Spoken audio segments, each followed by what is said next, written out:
President Peter Dorman, I proclaim open the 8th ceremony since 1969 for the awarding of honorary doctorates at the American University of Beirut. By conferring degrees on these outstanding individuals, AUB reaffirms the institutional values that have been the foundation of its excellence and of its renown. President Dorman, I call upon you to confer the degrees.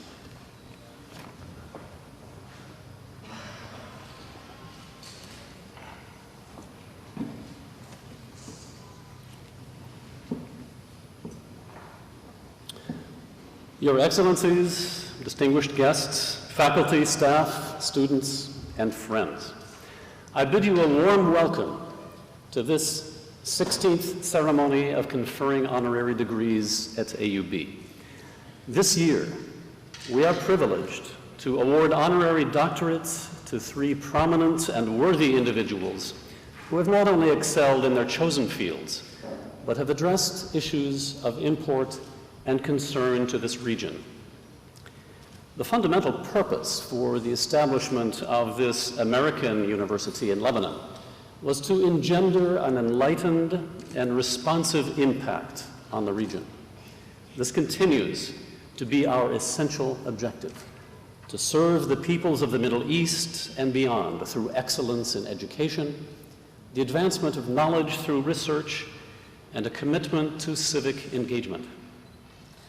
The 3 honorands we celebrate today have each exerted a profound impact of their own. Through popular art that reaches and speaks to the concerns of the average Arab citizen, through scholarship and public advocacy that illuminates the history of the Palestinians and their current struggle, and through journalism and commentary that analyzes and elucidates the issues of the modern Middle East for Western audiences.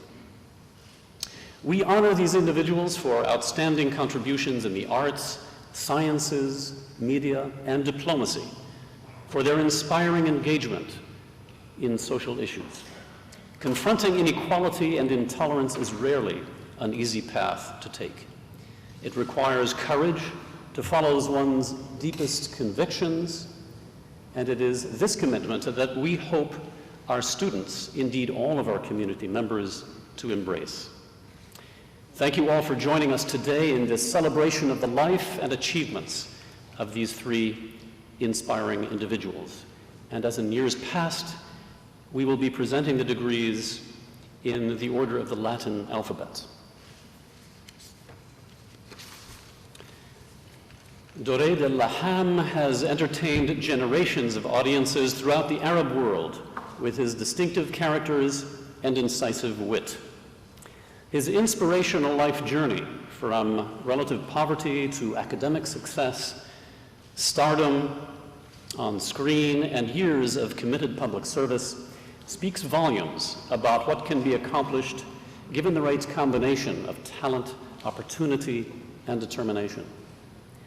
From his university days through his early professional life, Lahham pursued numerous artistic interests, dancing the debki, playing the clarinet, performing in the theater, and becoming involved in the local arts community.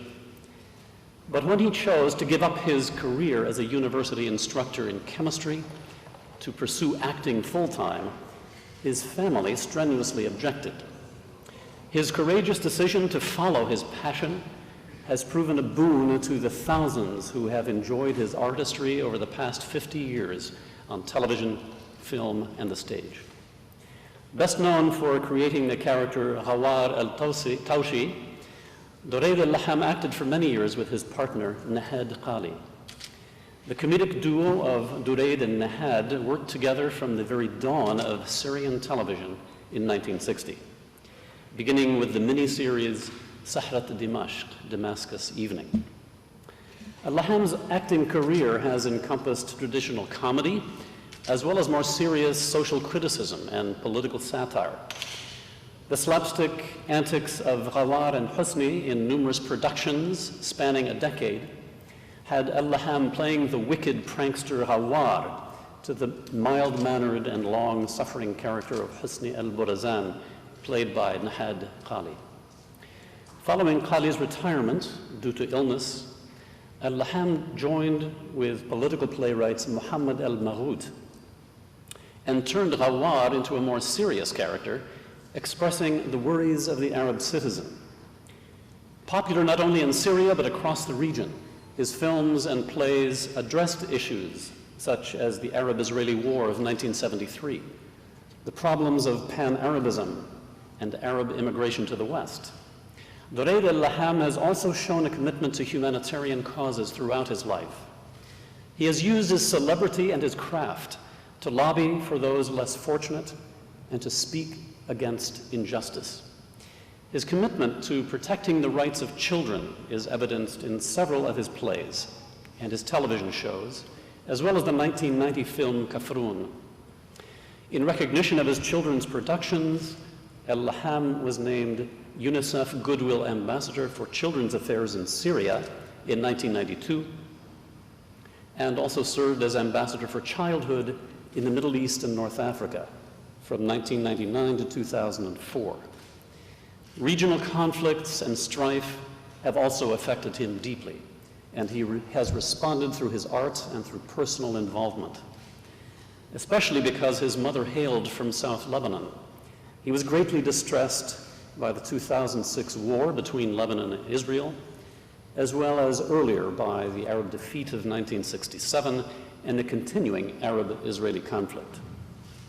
In 2009, he initiated a visit to the besieged Palestinians in Gaza with other regional stars and international human rights activists. The group never reached its destination due to the Rafah border crossing being closed, but even efforts that are not realized can make a difference, as recent events on behalf of Gaza have shown. In interviews, Lahham has questioned the ability, or at least raised the question of if art can realize true social or political change. At one time, he opined, "We had thought that artwork could shock and change.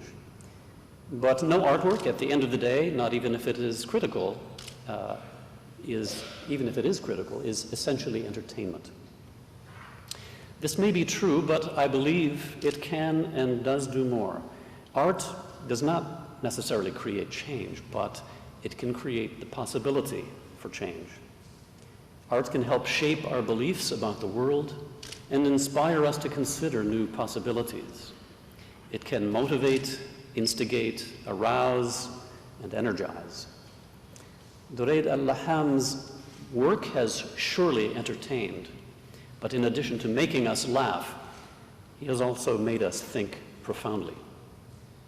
Many awards and honors have been bestowed on this beloved writer, director, and actor. These include the Medal of the Syrian Republic, Excellence Class, and medals from the presidents of Tunisia and from Libya's president, Muammar Gaddafi. In 1997, AUB was proud to host Mr. Lahham at the invitation of the Syrian Cultural Club. During this event, Lebanese President Emil Lahoud presented Lahham with the Order of Merit of the Lebanese Republic.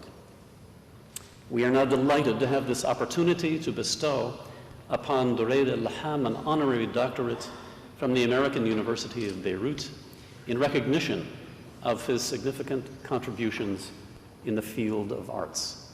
I now invite Mr. Lahham to step forward.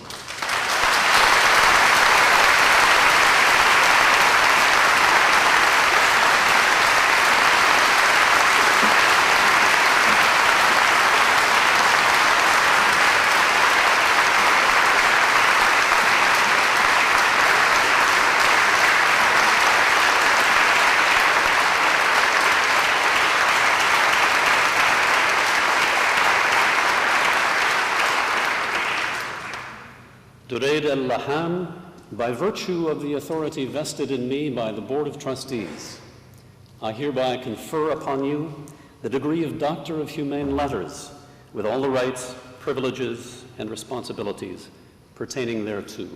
Congratulations.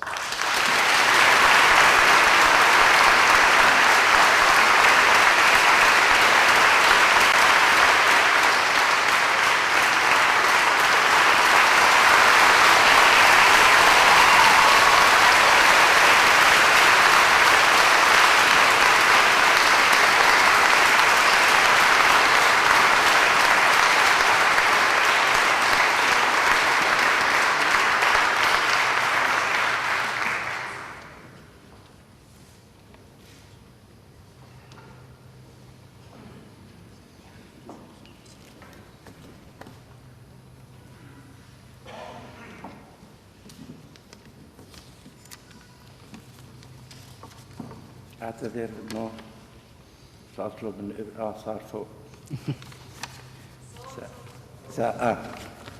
سأتكلم باللغة العربية وابني ثائر أبو دريد سيترجم إلى الإنجليزية أو بالعكس.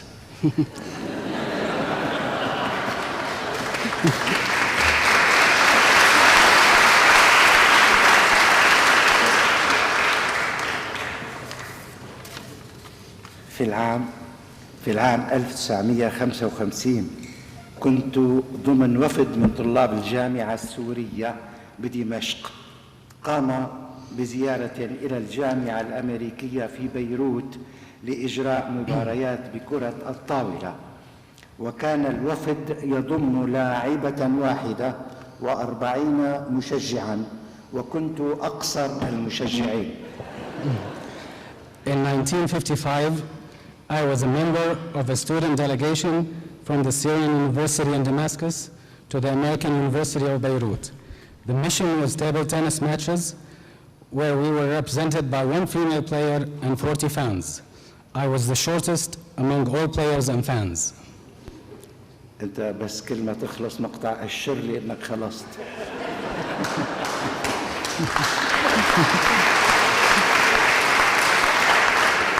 ولكن وإلى الآن ورغم مضي 55 عاماً لم أعرف نتيجة تلك المباريات لأنني أمضيت النهار في حدائق ومنشآت الجامعة التي طالما حلمت بها. To date, and 55 years later, I still do not know who won the matches because I spent the day admiring the campus and landscape of the university I always dreamt of, حول. ولكن حلمي تحقق في أحفادي حيث تخرجت حفيدتي زين الشام سلطان من هنا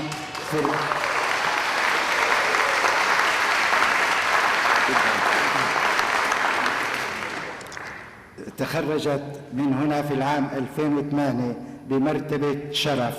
Please rise.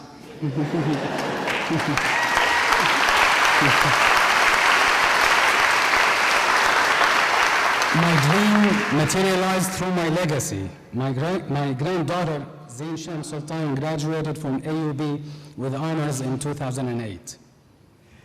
كما تضم هذه الجامعة الآن حفيدتاي نور الشام سلطان ولين العابد. Please rise جدو.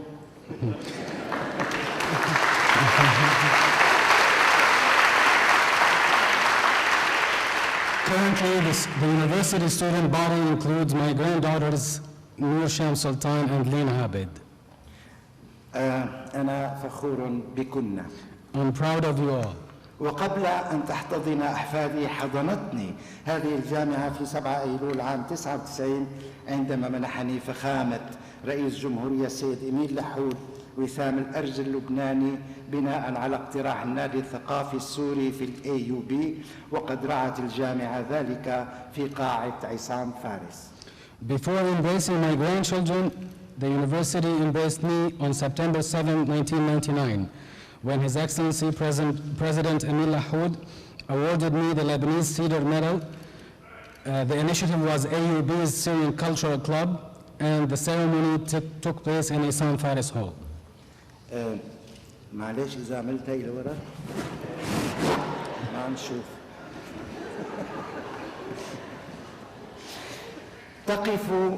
تقف السياسة عاجزة أمام قدرة العلم والفن والثقافة على توحيد الشعوب لتجعل الإنسانية صفاً واحداً في بناء مستقبل أكثر أماناً ورخاءً. Politics stands futile at the ability of science, arts, and culture to unite societies. Science, arts, and culture can synergize humanity to build a safer and more prosperous future.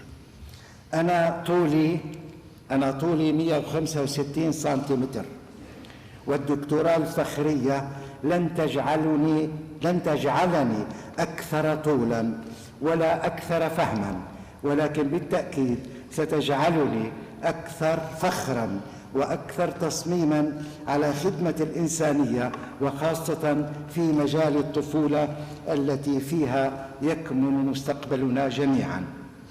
I stand, me too, at 165 centimeters tall. This honorary degree will not make me any taller or more intellectual, but it will certainly make me prouder and more adamant to serve humanity, especially in youth affairs. Our collective future lies there. وهذا ما دفعني وفي إطار خدمتي كسفير للنوايا الحسنة لليونيسف أن أكون مع الأطفال وإلى جانبهم في قرى وسط السودان وجبال المغرب وبلاد أخرى في الشرق الأوسط وشمال أفريقيا ومخيمات اللجوء. لقد أمضيت معهم 7 سنوات من التعب اللذيذ ولن أتوقف. Being with and on the side of children was my charter during the 7-year tenure as UNICEF Goodwill Ambassador. 7 years of delightful fatigue in remote Sudanese villages, in Moroccan mountains, and in other MENA countries and refugees camps. I will never abate. يقول توماس أديسون، هذا اللي نور عمرنا، يقول توماس أديسون أن النجاح 1% منه موهبة، وال99 الباقية تعب واجتهاد. شكرا لأنكم رأيتم تعبي.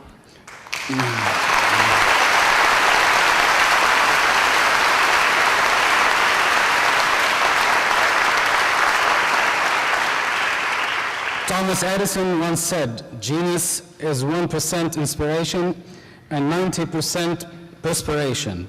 Thanks for eyeing my diligence and effort. شكراً AUB.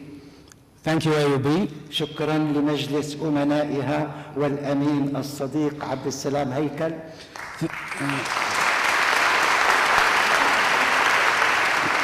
Thanks to its board of trustees and to the trustee, my friend Abdel Salam Haikal.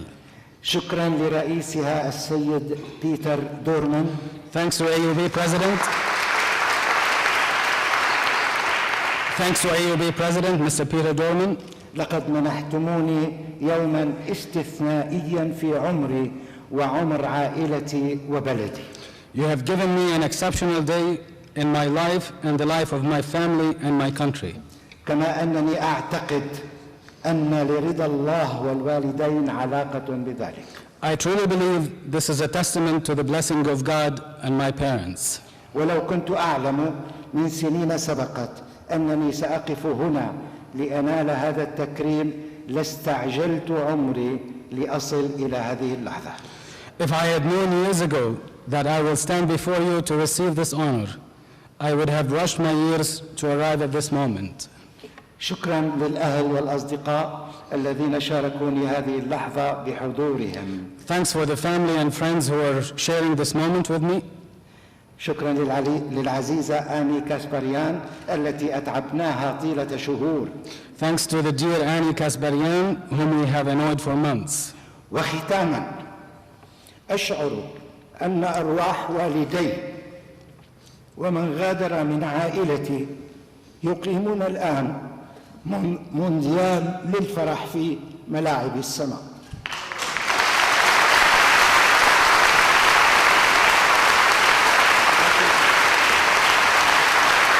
In closing,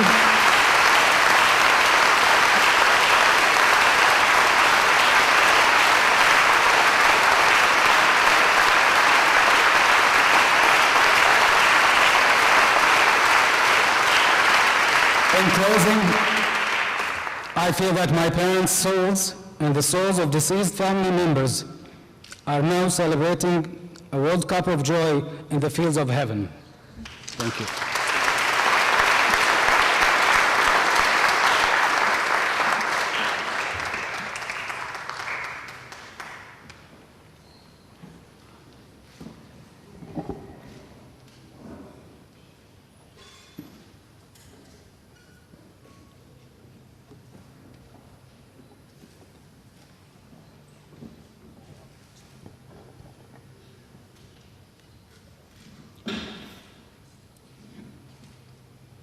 I think all of us wish to be as tall as Duraid Lahham.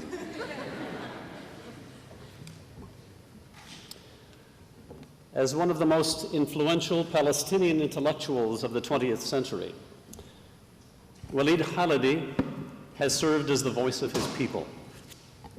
With a striking balance of eloquence and vehemence, Khalidi has been a leader in chronicling and analyzing the Arab-Israeli conflict and the current problem of Palestine, as well as its history and rich cultural heritage. Born in Jerusalem, he comes from an old and well-respected family whose members have been leaders in the religious, political, and academic realms of Palestinian society for generations. Among the many notable achievements of Walid Khalidi's forebears, his grandfather established the Khalidi Library in Jerusalem in 1900. This library now houses the largest Palestinian collection of Islamic manuscripts, and Walid Khalidi has devoted himself to preserving and upholding this venerable institution. Forced to leave their ancestral homes following the Nakba, the Khalidi family continues to be influential, producing prominent intellectuals, scholars, and activists as part of the Palestinian diaspora. AUB is proud to have an abiding connection with the Khalidis, a number of whom have come here to study and to teach, including Walid's cousin, the Middle East historian Rashid Khalidi, and his brother Tarif, who currently holds the Sheikh Zayed Chair in Arabic and Islamic Studies at AUB. Walid Khalidi's record of scholarship is extensive and has helped to portray and illuminate the plight of Palestinians before, during, and after the defining War of 1948. Through exacting research and prose in his seminal work, Why Did the Palestinians Leave?, he helped to destroy the myth that Palestinians left their homes and villages voluntarily, laying bare historical facts regarding the Israeli planning behind the expulsions and ensuing occupation. He was also one of the first to present a solid argument for the two-state solution, now widely accepted as the only viable solution to this decades-long conflict. Khalidi's academic background began in the best schools of Jerusalem and continued in the United Kingdom, where he earned his bachelor's and master's degrees from the University of Oxford and also from the University of London. He remained at Oxford for 5 years, lecturing in Islamic studies and continuing his research on Islamic philosophy, until he resigned in protest following the invasion of Egypt in 1956 by Israeli forces supported by Britain and France. Oxford's loss, however, became AUB's boon, as Walid Khalidi continued his academic career in our own Department of Political Studies and Public Administration. His tenure at AUB from 1957 to 1982 was a prolific time for him as a researcher and a writer, and his teaching motivated and inspired generations of students, many of whom have gone on to illustrious careers. As his scholarly work gained international acclaim, Khalidi eventually left AUB for a position at Harvard's Center for Middle East Studies, where he remained until retiring in 1997. His keen sense of integrity and personal responsibility compelled him on many occasions to undertake duties in the public sphere, serving as an advisor to the Iraqi delegation to the United Nations following the Arab-Israeli War of 1967, and later as a member of the Arab Summit delegation to the British government and special advisor to the Secretary General of the Arab League.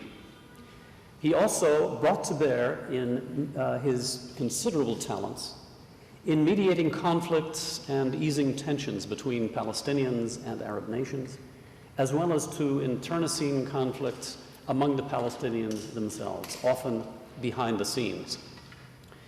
During Walid Khalidi's time in Beirut, he co-founded the Institute for Palestine Studies, a fully independent research organization devoted to the documentation and study of Palestinian affairs under the Arab-Israeli conflict.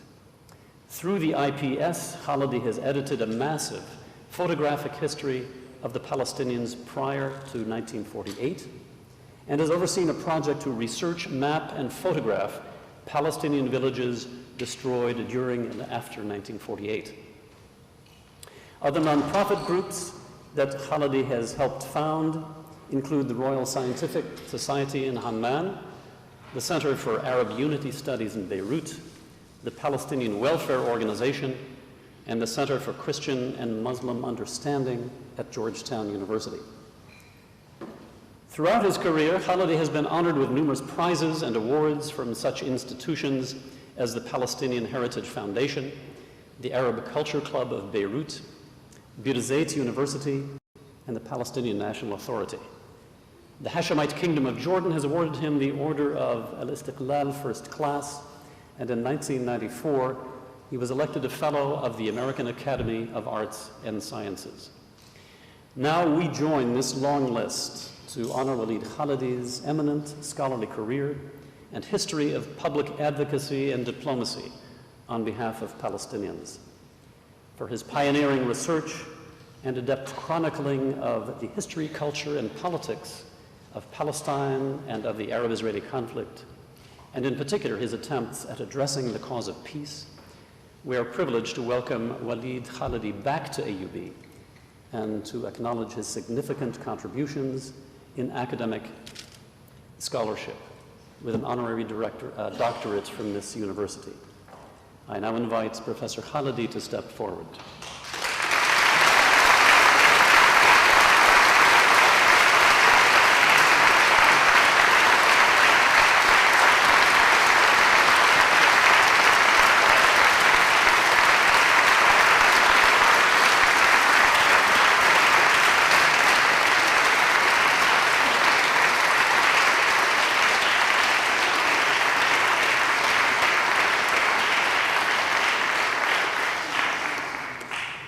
Walid Khalidi, by virtue of the authority vested in me by the Board of Trustees, I hereby confer upon you the honorary degree of Doctor of Humane Letters with all the rights, privileges, and responsibilities pertaining thereto. Congratulations.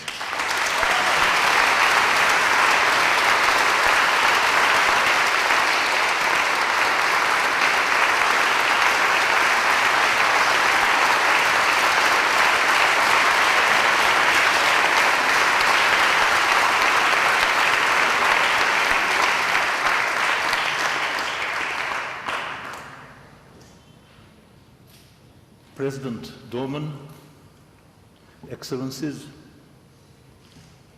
ladies and gentlemen, I am privileged and humbled by this signal honor, and all the more gratified in that I am sharing it with two extraordinary individuals.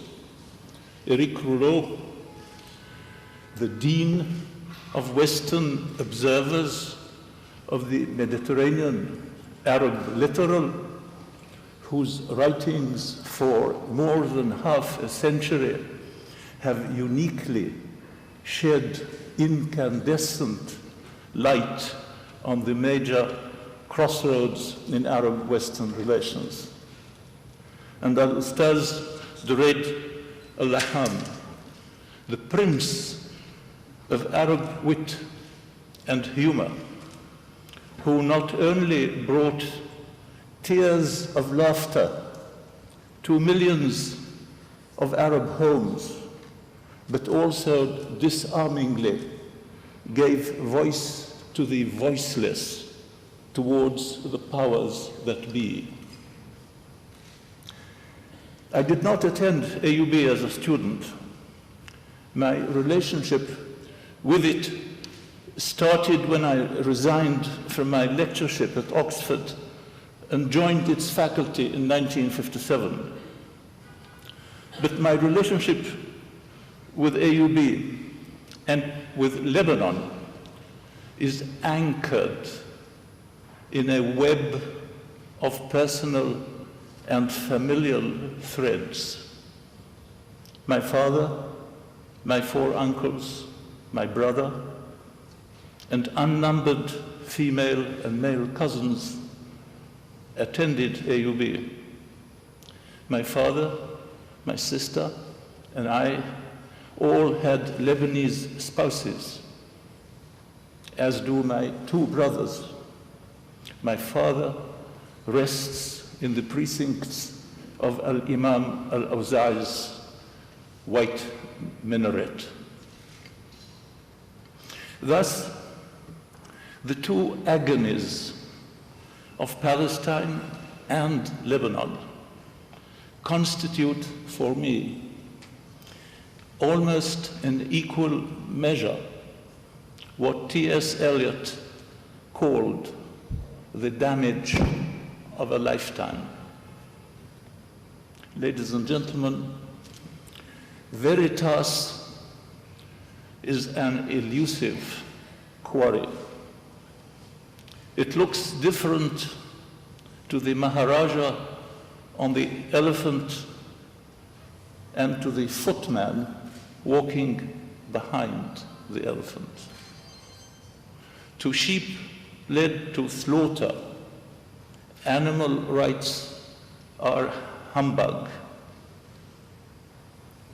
But I can personally testify that veritas is not pursued with greater zeal on the banks of the Isis in Oxford or the Charles at Harvard than on this inspired campus of yours on the shores of the Eastern Mediterranean.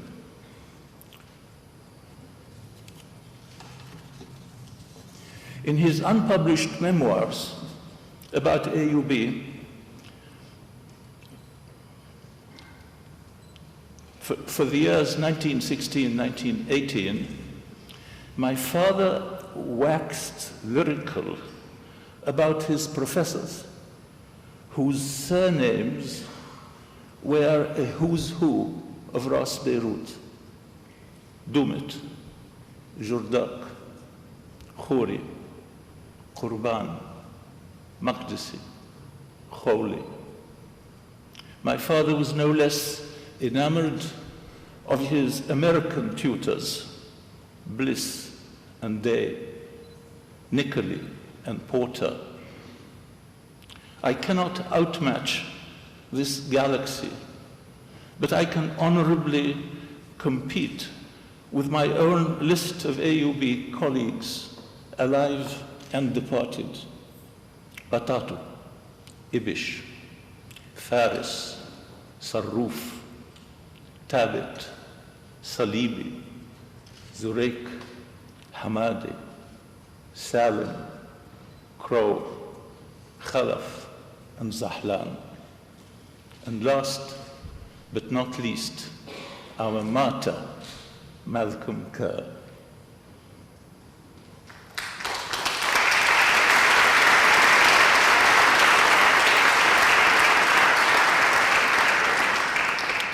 It was with Constantine Zurek that a particular bond was forged. Given that our birthdays,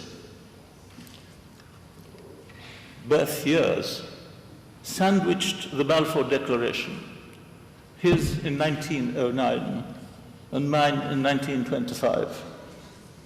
By 1963, we had launched the Institute for Palestine Studies, a private, independent, unaffiliated, non-partisan, non-profit, public service, Arab, not Palestinian, research institute, dedicated to the preservation of the historical record on Palestine and to the rigorous study of Israel and the policies of the great powers towards it. 600 publications later, in Arabic, English, and French, a 75,000 volume library, 3 specialized quarterlies, joint publications with Columbia University, Oxford University, and the University of California, Berkeley, and offices in Beirut, Ramallah, and Washington, D.C., are testimony of sorts that we are going in the right direction. But believe me, it is not a picnic to establish and sustain in the Arab world an institute in the IPS mold. That is why one is so awed by what the founding fathers of this great campus have achieved. Ladies and gentlemen, time is swifter than a weaver's shuttle. It is noiseless, like thieves in the night. Even if you take it by the forelock, so much unfinished business is left behind. But at the threshold of senility, it is good to know that there is awareness of whatever footprint one leaves in the sand. Thank you very much.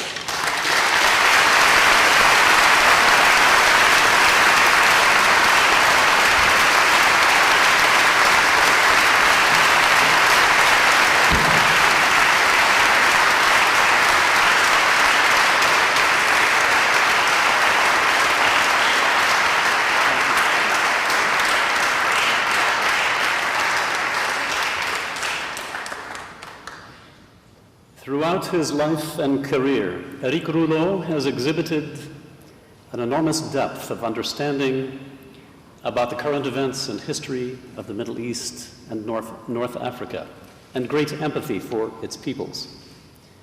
Born and raised in Cairo, Rouleau moved to Paris in 1951 and has succeeded in a variety of professional paths as a journalist, author, academic, and diplomat, always maintaining his strong connection to this region.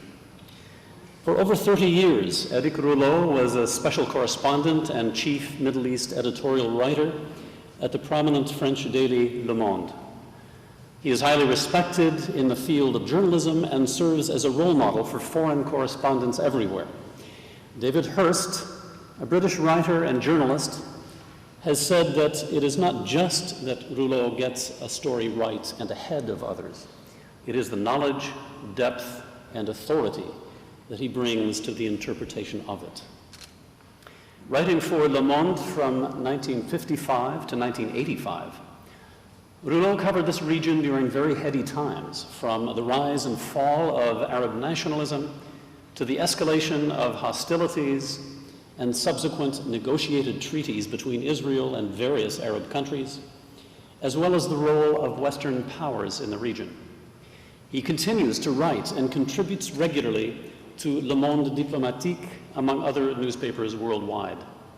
In addition to his impressive portfolio of articles and editorials, Eric Rouleau has authored numerous books, several of which have focused on the continuing Israeli-Palestinian struggle and Arab-Israeli relations. With his expansive knowledge of the MENA region, Rouleau has served as a consultant to the French television channel TF1 and has appeared frequently on US television and radio shows. Following on the success of his journalistic career, Eric Rouleau was tapped by French President François Mitterrand to head a diplomatic mission to Libya in 1984. He subsequently served as ambassador to Tunisia and Turkey, and as ambassador at large for the French government.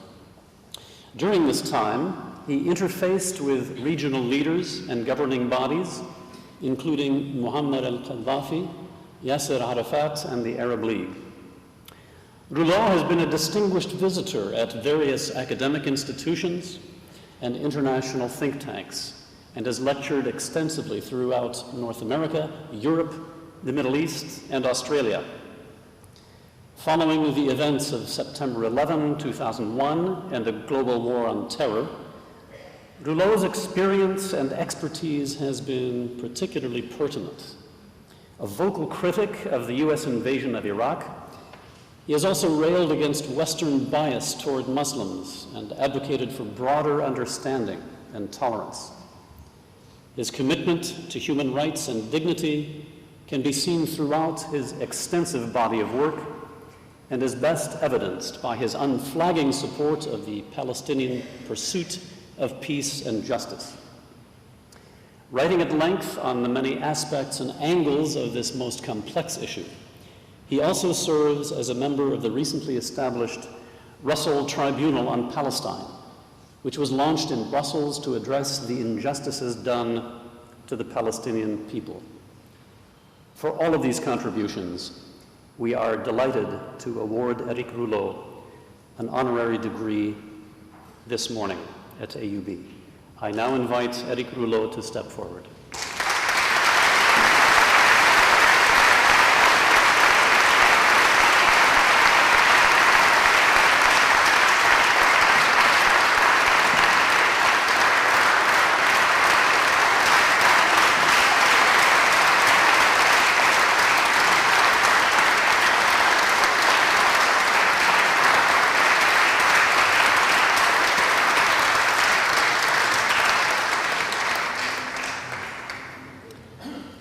Eric Rouleau, by virtue of the authority vested in me by the Board of Trustees, I hereby confer upon you the honorary degree of Doctor of Humane Letters, with all the rights, privileges, and responsibilities pertaining thereto. Congratulations.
I feel that I must start by thanking the university to have offered me this gorgeous robe and this hat, which is rather bigger than my brain. Anyway, I'm thinking to go back to Paris wearing this gown.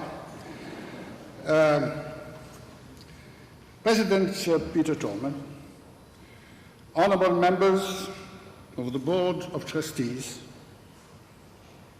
Mr. Prime Minister, Excellencies, ladies and gentlemen,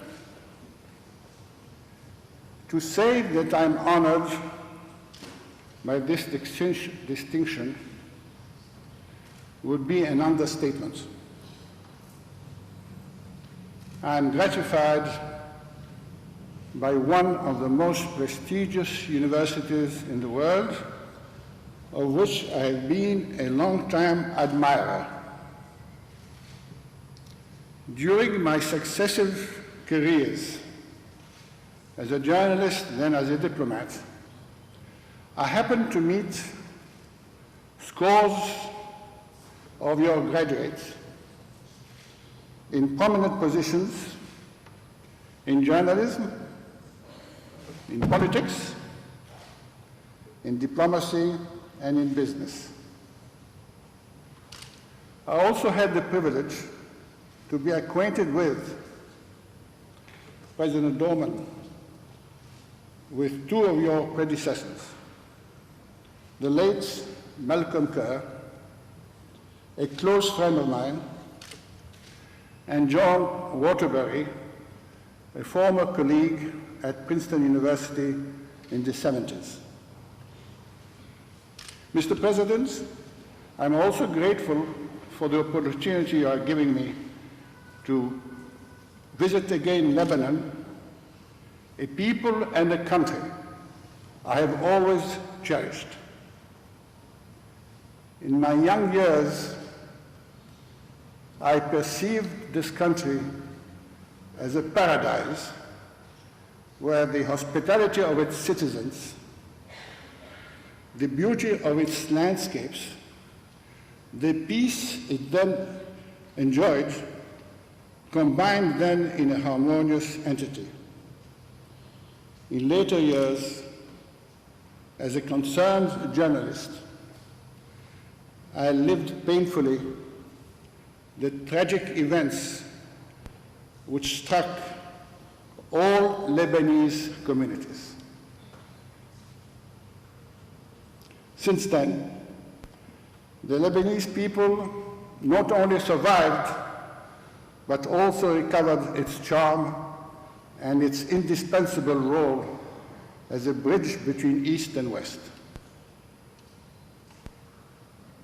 Mr. President, you mentioned the Palestinian issue, and you were right to say that this issue was a major concern for me, both as a journalist and ultimately as a diplomat.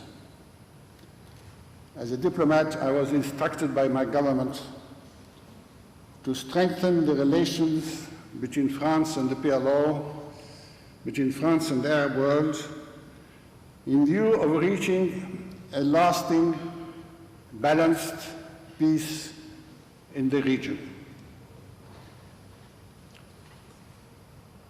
It was not an easy task to write on the conflict for a Western audience where biased views were quite outspread at the time.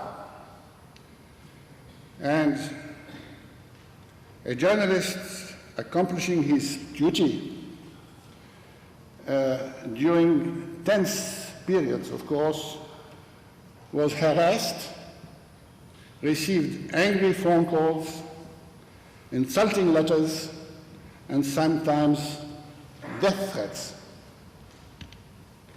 The misunderstanding arose from contradictory perspectives. My perspective was that the conflict did not oppose Jews to Arabs, since it was typically of a colonial nature, and therefore should be dealt with as such. In its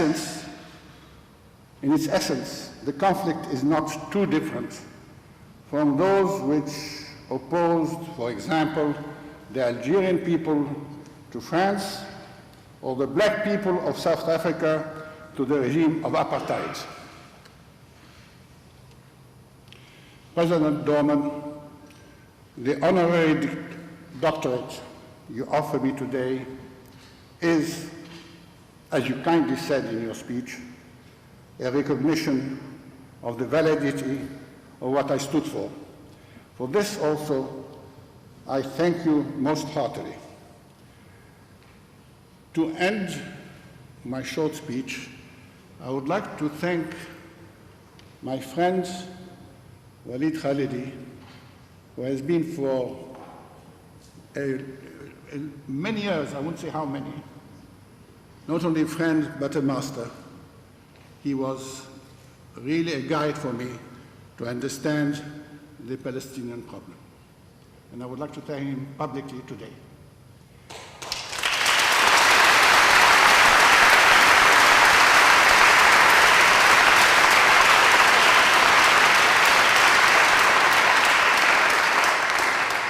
Last but not least, I would like to introduce you the members of my tribe who came very courageously from Paris to Beirut to attend this ceremony. Allow me to introduce you my wife, Michelle,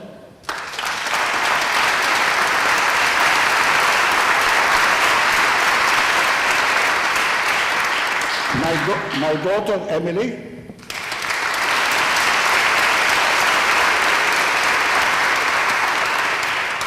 my son, Michel,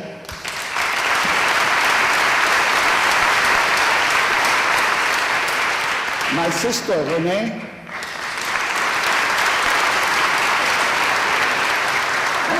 and my niece, Manon.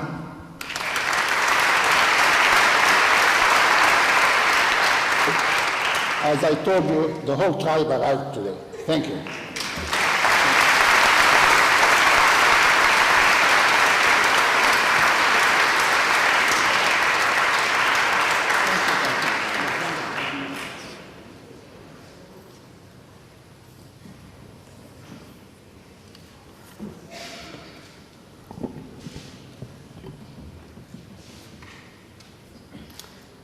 It is my pleasure now to invite our distinguished honorands, our dear friends, members of the audience, to join us in a reception following the ceremony just outside Assembly Hall.